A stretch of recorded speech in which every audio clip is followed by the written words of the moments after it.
బొంబాయి రవ్వతో చాలా ఈజీగా టేస్టీగా ఈ స్నాక్ చేసుకోవచ్చండి. ఇది చాలా బాగుంటుంది. చాలా త్వరగా కూడా అయిపోతుంది. ఇది ఎలా చేయాలో చూడడానికి వీడియోలోకి వెళ్దాము. ఇప్పుడు స్టవ్ మీద పాన్ పెట్టుకొని ఒక 2 స్పూన్లు నెయ్యి వేసుకోవాలి. దీంట్లో 1 స్పూన్ జీలకర్ర వేసుకోవాలి. ఒకసారి అటు ఇటు కదిపిన తర్వాత దీంట్లో కొంచెం పచ్చిమిర్చి, కొంచెం కరివేపాకు వేసుకోవాలి. ఇవి చిన్నపిల్లలకి చేసేటట్టయితే కరివేపాకు అలాగే పచ్చిమిర్చి కూడా స్కిప్ చేయండి.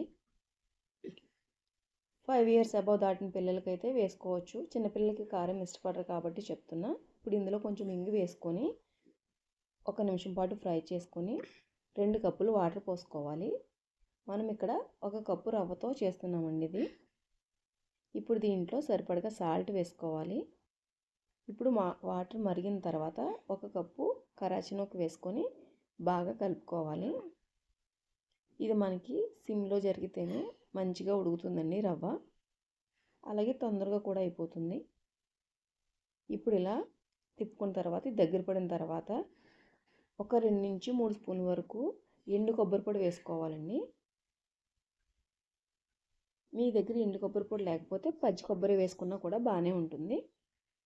ఇప్పుడు దీంట్లో 2 స్పూన్లు గోధుమ పిండి వేసుకోవాలి.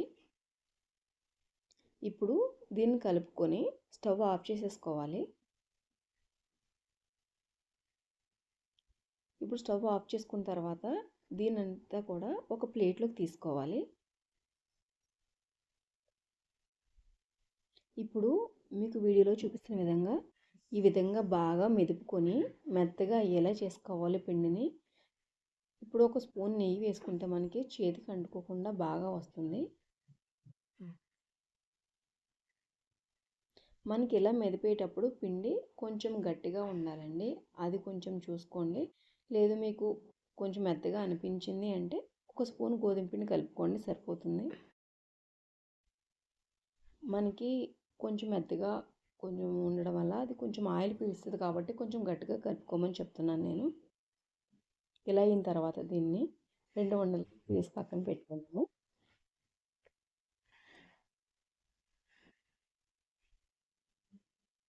ఇప్పుడు చపాతీ బల్ల మీద ఒక ఉండ తీసుకొని మీకు వీడియోలో చూపిస్తున్న విధంగా ఈ విధంగా పల్చగా చపాతీలా చేసుకోవాలి. ఇలా చేసుకున్న తర్వాత ఏదైనా ఒక మూత తీసుకొని మనకి రౌండ్ షేప్లో రావడానికి ఈ విధంగా కట్ చేసి పెట్టుకోవాలి. అది ఏ సైజ్ అన్నది మన ఇష్టం అండి. ఏ షేప్ అన్నా కూడా మన ఇష్టము. ఇప్పుడు మీకు ఈ విధంగా చూపిస్తున్నాను కదా, ఈ మందంగా ఉంటే సరిపోతుంది. ఇప్పుడు స్టవ్ మీద డీప్ ఫ్రైకి పాన్ పెట్టి ఇది ఒక్కొక్కటిగా వేయించుకోవాలండి. ఇవి రెండేసి వేయకూడదు, మనకు అప్పుడు పొంగవు.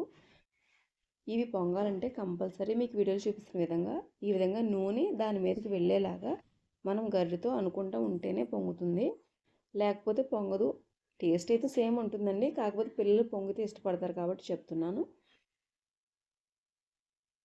ఇలా ఒక సైడ్ వేగిన తర్వాత రెండో సైడ్ టర్న్ చేసుకోవాలి.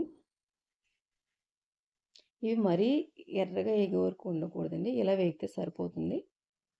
సేమ్ ఇది ఎలా వేపుకున్నాము అలాగే ఇంకొకటి కూడా ఇలా వేపుకుంటే మనకి ఎంతో టేస్టీగా ఉండే సుజీ రవ్వతో స్నాక్ రెడీ అయిపోతుంది. ఈ వీడియో మీకు నచ్చితే తప్పకుండా లైక్ చేసి సబ్స్క్రైబ్ చేయండి.